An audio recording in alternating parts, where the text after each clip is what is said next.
नमस्कार दोस्तों, स्वागत है हमारे YouTube चैनल स्टूडेंट ब्लोअर पर। दोस्तों, मैं आज फिर स्टैटिक जीके का नेक्स्ट क्लास लेकर हाजिर हूँ दोस्तों। और आज मेरा गला भी थोड़ा साफ नहीं है, खांसी के कारण बार बार खांसी आ जा रहा है, इसलिए आप लोग मैनेज कीजिएगा आज का क्लास का। तो चलिए क्लास शुरू करते हैं। क्लास शुरू करने से पहले कुछ मोटिवेशन कोड जो आपके वो ऑटो पर मुस्कान लाए, आपको एनर्जी को बढ़ाए दोस्तों, और आपके सपने को पूरा करें। तो आज का मोटिवेशन कोड है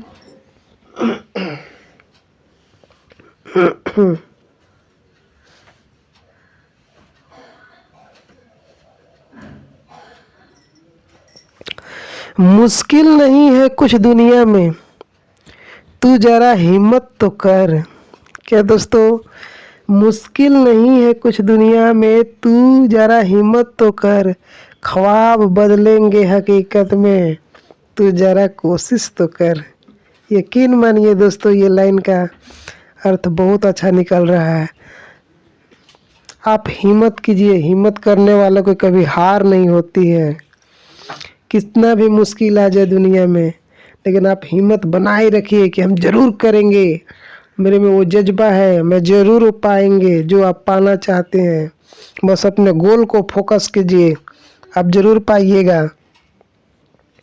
ख्वाब भी बदलेंगे हकीकत में, तो ज़रा कोशिश कर। ख्वाब ज़रूर बदलेगा दोस्तों। आज बुरे दिन है तो ज़रूर एक दिन अच्छे दिन आएंगे। सब दिन यही दिन नहीं है, जब रात हुआ है तो दिन भी आएंगे। सूरज डूबा है तो सूरज निकलेगा भी। बादल छाया है तो बादल साफ भी होगा, ये हकीकत है। इसलिए आप कोशिश करते रहिए, कोशिश कभी मत छोड़िए। आपका ख्वाब जरूर बदलेंगे दोस्तों, जरूर बदलेंगे। यही मोटिवेशन कोट के साथ क्लास का आगाज करते हैं दोस्तों। आज का जो पहला क्वेश्चन है दोस्तों, भाभा परमाणु अनुसंधान केंद्र का मुख्यालय भारत के किस राज्य में है? भाभा परमाणु अनुसंधान केंद्र का मुख्यालय भारत के किस राज्य में है? तो किस राज्य में है? महाराष्ट्र में। कहाँ है दोस्तों? महाराष्ट्र में। फिर आज पिछले क्लास की भांति आज भी मैं डिटेल एक्सप्लेनेशन लेकर आया हूँ दोस्तों, इसलिए क्लास को बिना स्किप किए जरूर वॉच कीजिएगा।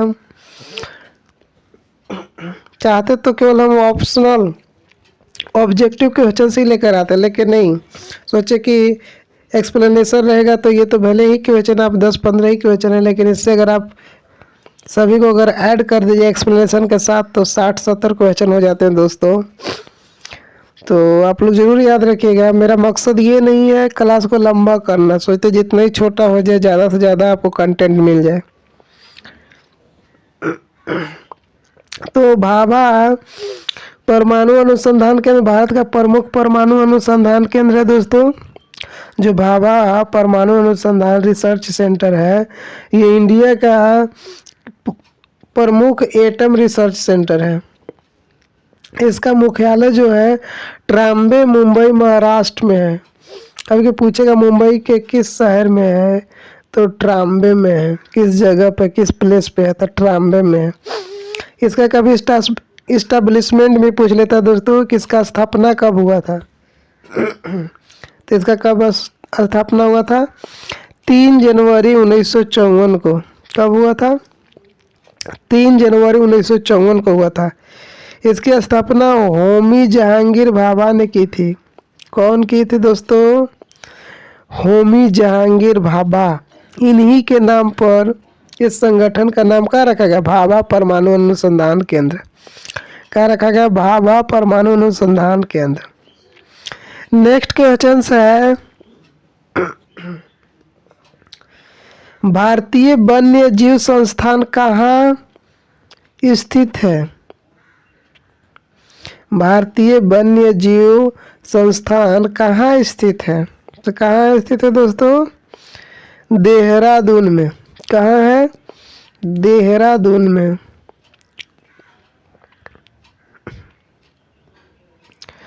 भारतीय वन्य जीव संस्थान देहरादून में स्थित है और यह जो है 1982, यह 1982 होगा दोस्तों, जब 1982 में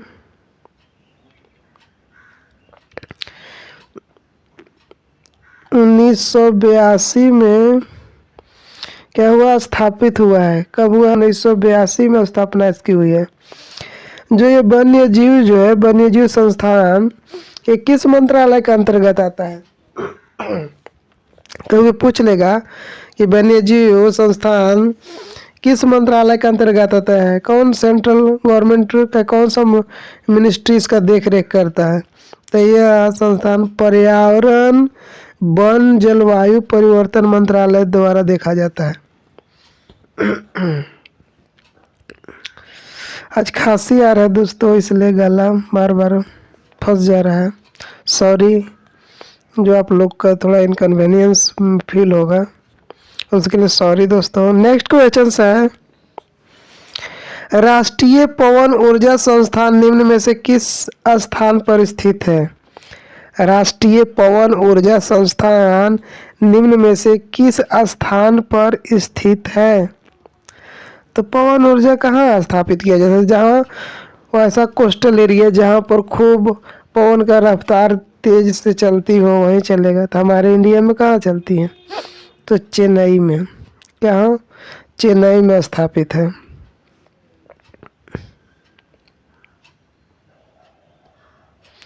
राष्ट्रीय पोल, पोल नहीं पवन होगा, यहाँ पे क्या होगा, पवन। राष्ट्रीय पवन ऊर्जा संस्थान चेन्नई में स्थित है। ठीक है, कहाँ है? चेन्नई में स्थित है। इसे 1998 में स्थापित किया गया था। इसे 1998 में स्थापित किया गया था। भारत में दुनिया के चौथी सबसे बड़ी स्थापित पवन ऊर्जा क्षमता है। समझे दोस्तों, इंडिया का रैंकिंग पवन ऊर्जा में क्या है? तो चौथी है। क्या है? चौथी है। नेक्स्ट क्वेश्चन है, एशिया इंफ्रास्ट्रक्चर इन्वेस्टमेंट बैंक का मुख्यालय किस शहर में है? AIIB बैंक का मुख्यालय किस शहर में स्थित है? एशिया इंफ्रास्ट्रक्चर इन्वेस्टमेंट बैंक का मुख्यालय किस शहर में है? तो बीजिंग चाइना में है। कहाँ? बीजिंग चाइना में है।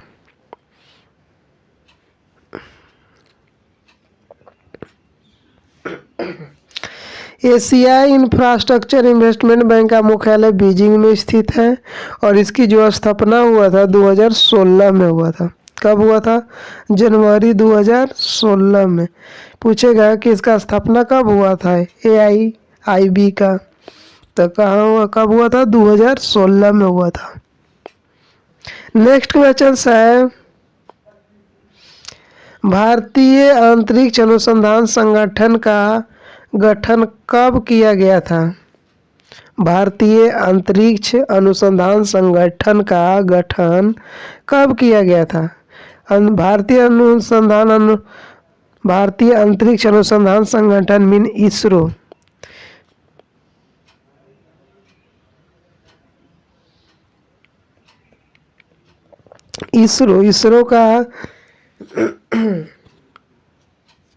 इसरो का गठन कब किया गया था दोस्तों? आप लोग को इसका फुल फॉर्म मालूम होगा, इंडियन स्पेस रिसर्च ऑर्गेनाइजेशन। तो कब किया गया था? तो 1969 में। कब किया गया था? 1969 में।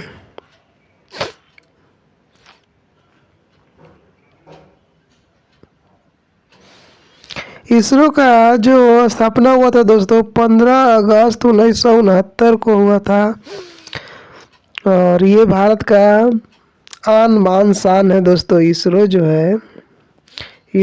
है भारत का क्या है? आन बान शान है।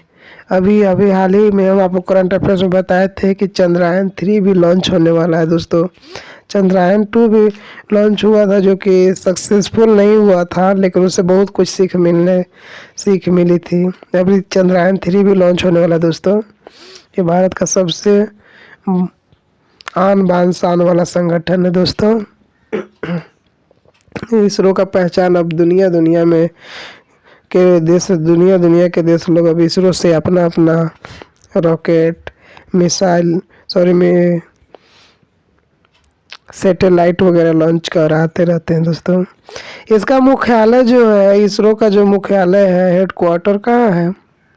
तो बेंगलुरु में। कहाँ है? बेंगलुरु में। अभी इसका वर्तमान अध्यक्ष कौन बने हैं? तो एस सोमनाथ। कौन बने हैं? एस सोमनाथ। ये किनके स्थान पर आए हैं? तो इसके पहले कौन थे? डॉक्टर के सिवान। कौन थे? डॉक्टर के सिवान। डॉक्टर के सिवान के कौन आए हैं? Doctor S Somnath. Next question है, बिम्स्टेक का गठन किस वर्ष किया गया था? बिम्स्टेक का गठन किस वर्ष किया गया था? दोस्तों जितना सारे मैंने क्वेश्चन आज लेकर आया हूँ दोस्तों, ये जितना भी हम सीरीज चला रहा हूँ टोटली प्रीवियस ईयर पर बेस्ड है। ये बहुत सारे एग्जाम में आ चुका है सब क्वेश्चंस, इसलिए आप इसको इग्नोर मत कीजिएगा, वाचिंग जरूर कीजिएगा और बिना स्किप किए, क्योंकि कोई ना कोई एग्जाम में आपको जरूर ये क्वेश्चंस आएंगे। इसलिए आप इसको वाचिंग केयरफुली कीजिएगा दोस्तों, बिना स्किप किए कीजिएगा, क्योंकि आपके एग्ज़ाम में डेफिनेटली मदद करेगा दोस्तों।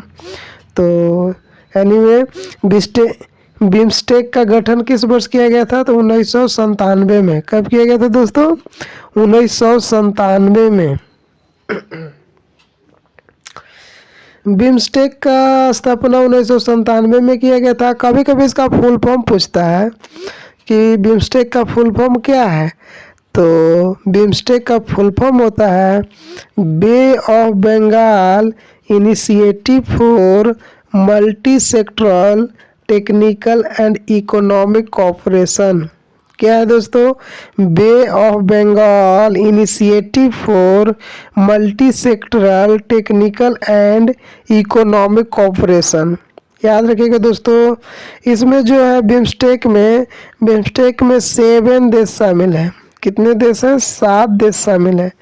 वो कौन कौन देश है? तो एक बांग्लादेश है, भूटान है, हमारा देश प्यारा देश भारत भी है, हमारा प्यारा भारत भी है, नेपाल भी है, श्रीलंका, थाईलैंड और म्यांमार।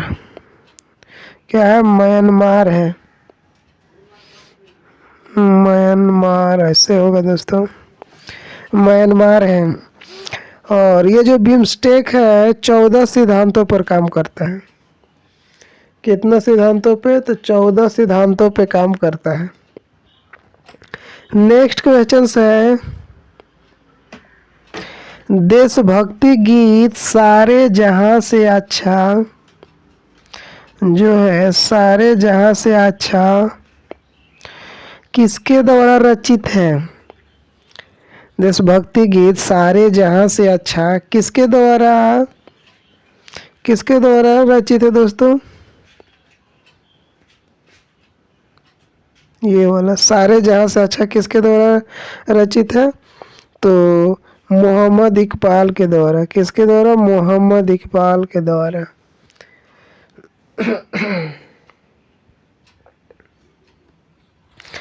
देशभक्ति गीत सारे जहां से अच्छा मोहम्मद इकबाल द्वारा रचित है।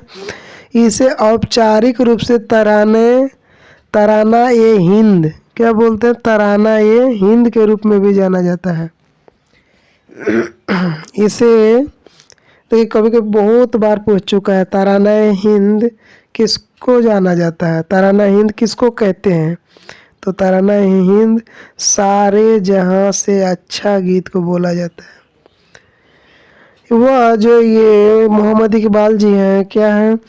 ऑल इंडिया मुस्लिम लीग के सबसे प्रमुख नेताओं में से एक थे।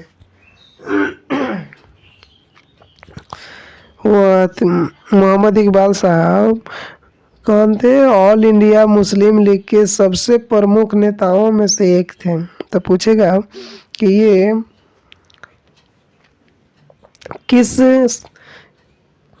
किस संगठन के लीडर थे? तो मुस्लिम लीग के थे, ऑल इंडिया मुस्लिम लीग के। नेक्स्ट क्वेश्चन है, ऑल इंडिया रेडियो भारत में किस वर्ष स्थापित किया गया था? ये भी आया है दोस्तों कितने सारे एग्जामों में। तो ऑल इंडिया रेडियो भारत में किस वर्ष स्थापित किया गया था? तो किस वर्ष किया गया था दोस्तों? 1936 में। कब किया गया था? 1936 में। मेरा इंडिया उस समय आज़ाद भी नहीं होता, उसी समय इसका स्थापना किया गया था दोस्तों।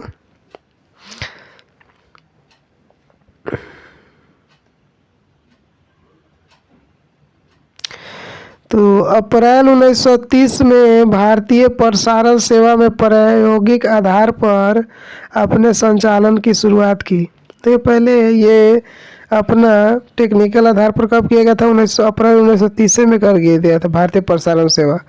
लेकिन पूरी तरह से कब हुआ था? तो 8 जून 1936 को हुआ था, जो कि पहले भारतीय राज्य प्रसारण सेवा के नाम से जाना जाता था। उसके बाद जब 8 जून 1936 को इसको स्थापना किया गया, इसका नाम बदल के क्या रख दिया गया? All India radio. क्या रख दिया गया? All India radio. और लियोनेल फिल्डन को अगस्त 1935 में प्रसारण का पहला नियंत्रक नियुक्त किया गया था। प्रसारण का पहला नियंत्रक 1935 में किसको? तो लियोनेल फील्ड को। किसको? लियोनेल फिल्डन को। लियोनेल फिल्डन को। और केंद्रीय समाचार संगठन अगस्त 1937 में अस्तित्व आया। सेंट्रल न्यूज ऑर्गेनाइजेशन कब आया दोस्तों? अगस्त 1937 में। जब इंडिया स्वतंत्र हुई थी उस समय भारत के 6 रेडियो स्टेशन थे। कितने थे? 6 रेडियो स्टेशन थे। कहाँ कहाँ था? तो दिल्ली में था, मुंबई में, कोलकाता, मद्रास, तिरुचिरापल्ली और लखनऊ में था। अब नेक्स्ट क्वेश्चन है दोस्तों, भारतीय मुद्रा नोटों पर कितनी भाषाएं मौजूद हैं? जो हम लोग का नोट है, जो आप लोग नोट देखते हैं 500, 100, 200, 10, 20, जितने सारे नोट देखते होंगे उसमें कितने भाषाएं मौजूद हैं? वो तो आप भी जानते होंगे, लेकिन फिर भी आपको ये इजी क्वेश्चन है। लेकिन कोई नहीं दोस्तों, कभी कभी ये भी भूल हो जाता है, इसलिए मैंने इससे भी ले आया हूँ। तो कितने उस पर लैंग्वेज है दोस्तों? तो 17 लैंग्वेज है। हमारे भारतीय नोट पर कितने लैंग्वेज? 17 लैंग्वेज है। उसमें तो इंग्लिश और हिंदी 2 है ही। इंग्लिश एंड हिंदी तो है ही, लेकिन इसके अलावा कितने? 2 और हैं। अरे सॉरी, इस 2 के अलावा और कितने हैं? 15 हैं। टोटल मिला के 17 है। भारतीय मुद्रा नोटों पर 17 भाषाएं हैं। कितने हैं? 17।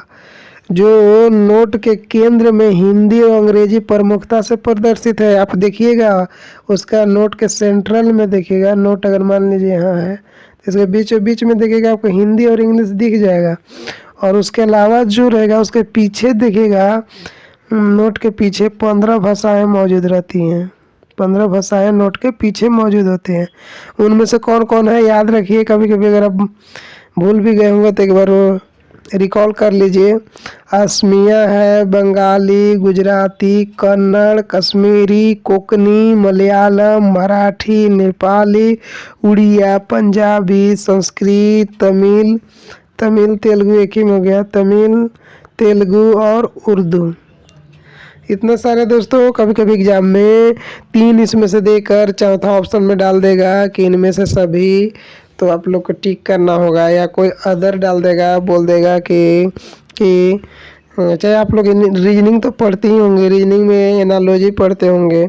मान लीजिए कोई उसमें पूछ देगा कि इसमें से वर्ड कौन है, इस तरह से पूछ सकता है। तो याद रखिएगा, आपको कहीं ना कहीं काम आएगा दोस्तों। नेक्स्ट क्वेश्चन है, रानापा किस राज्य से संबंधित है? रानापा किस राज्य से संबंधित है? तो रानापा जो है ओडिशा से है। ओडिशा नहीं, ओडिशा से संबंधित है। किससे है? ओडिशा से।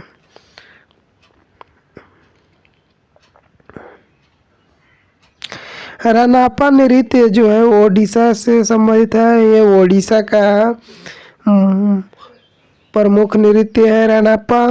यह एक ऐसा नृत्य है जो कि पंजों के बीच में लकड़ी के डंडे को पकड़कर किया जाता है।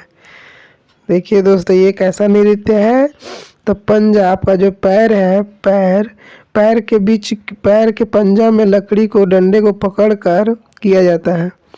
यह कलाकारों द्वारा संगीत के साथ किया जाता है और सह कलाकारों के द्वारा संगीत के साथ किया जाता है। संगीत बजा लिया जाता है, सॉन्ग, और उस पर किया जाता है। भारत का राष्ट्रीय नृत्य क्या है? तो भारत का राष्ट्रीय नृत्य भारतनाट्यम है। कितना बार पूछा है दोस्तों एग्जाम में। ये कोई इजी देखने में दोस्तों, लेकिन एग्जाम में आते हैं इजी क्वेश्चन। ये न समझिएगा कि आज का क्वेश्चन बहुत इजी है, लेकिन ये इजी क्वेश्चन पूछे जाते हैं। रहते हैं 2-4 क्वेश्चन और लेवल हार्ड करने के लिए, लेकिन उसमें 90% इजी क्वेश्चंस रहते हैं। तो यह तमिलनाडु का भारतनाट्यम जो है तमिलनाडु का एक प्रसिद्ध नृत्य भी है। यह सबसे पुराना शास्त्रीय भारतीय नृत्य है। यह तमिलनाडु का एक प्रसिद्ध नृत्य है भारतनाट्यम, और यह सबसे पुराना शास्त्रीय भारतीय नृत्य है। नेक्स्ट क्वेश्चन है, घूमर किस राज्य का एक लोक नृत्य है? घूमर किस राज्य का एक लोक नृत्य है? तो किसका है? राजस्थान का। किसका है? राजस्थान का। आप लोग एक मूवी देखे होंगे, घूमर डांस को जिक्र किया गया है, घूमर घूमर डांस आया है। आप लोग कमेंट बॉक्स में बताइएगा कि कौन उस पर डांस की है और किसका है मूवी। तो घूमर जो है राजस्थान का एक लोक नृत्य है, और त्रिपुरा का लोक नृत्य क्या है? गरिया है, हिक हक, बीजू आदि है।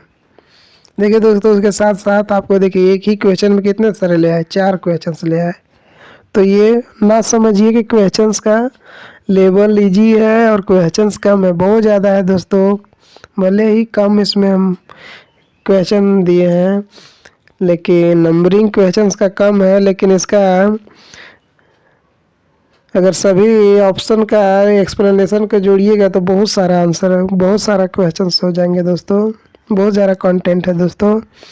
तो त्रिपुरा के लोक नृत्य गरिया, हिक हक, बीजू आदि है। झारखंड के लोक नृत्य पाइका, सरायकेला, छऊ, मर्दाना, झूमर आदि है। बिहार के लोक नृत्य जाट, जातिन, जुमारी, विदेशिया आदि है। जाट, जातिन, जुमारी, विदेशिया आदि है। और नेक्स्ट क्वेश्चन है, किस शहर को भारत के सिल्वर सिटी कहा जाता है? किस शहर को भारत के सिल्वर सिटी कहा जाता है? तो किसको सिल्वर सिटी कहा जाता है? कटक को। कटक को सिल्वर सिटी कहा जाता है। कटक को मिलेनियम सिटी के साथ साथ सिल्वर सिटी भी कहा जाता है। कटक जो उड़ीसा का एक शहर है, उसको पहले मिलेनियम सिटी, उसको नहीं, अभी भी मिलेनियम सिटी भी कहा जाता है, उसके साथ साथ सिल्वर सिटी भी उसी को बोला जाता है, क्योंकि इसका इतिहास 1000 वर्षों का है। थोड़ा मोड़ा का इतिहास नहीं है सिल्वर सिटी का, 1000 वर्षों का है। और प्रसिद्ध चांदी के काम यहाँ पर होता है। देखिए यहाँ पर क्या होता है, चांदी के काम होता है, इसीलिए सिल्वर सिटी के नाम से जाना जाता है। सॉरी दोस्तों। तो 1000 वर्षों से इसका इतिहास रहा है, और यहाँ चांदी का जो काम होता है कटक में ही होता है, इसलिए इसको सिल्वर सिटी के नाम से जाना जाता है। कटक का एक और महत्व है दोस्तों, क्योंकि यहाँ एससी बोस का जन्म स्थान है। एससी बोस मतलब सुभाष चंद्र बोस। कौन है? सुभाष चंद्र बोस। इसलिए ये शहर का और महत्व है दोस्तों। इस तरह से आज का ये लास्ट क्वेश्चन था दोस्तों। अगर आप लोग के क्लास अच्छा लगे तो हमारे चैनल को सब्सक्राइब कीजिए। अगर सब्सक्राइब कर चुके होंगे तो शेयर कीजिएगा दोस्तों, कम से कम आप 1 सब्सक्राइबर से हम 5 सब्सक्राइबर का उम्मीद रखते हैं दोस्तों। आप कहीं भी घूमने जाते हैं, अपने दोस्त हो, भाई है, चाचा है, किसी है, बहन है, उन लोगों का मोबाइल लीजिए और स्टूडेंट ब्लॉगर उसमें सर्च कीजिए। क्या सर्च कीजिएगा? Student blogger. ये देखिए स्टूडेंट ब्लॉगर को सर्च कीजिए और जाकर सब्सक्राइब कर दीजिए और सब्सक्राइब करके हमारे चैनल को रीच को बढ़ाइए दोस्तों। अगर जितने ही रीच इसका बढ़ेगा दोस्तों तो कितना ज़रूरतमंदों का मदद मिलेगा दोस्तों। यकीन मानिए दोस्तों, अगर जिसका चैनल का रीच बढ़ेगा और मेरे पास इक्विपमेंट हो जाए तो मैं आप लोग को डेफिनेटली हेल्प करूँगा। डेफिनेटली मेरा कमिटमेंट है, आप लोग को ज़रूर मदद करूँगा।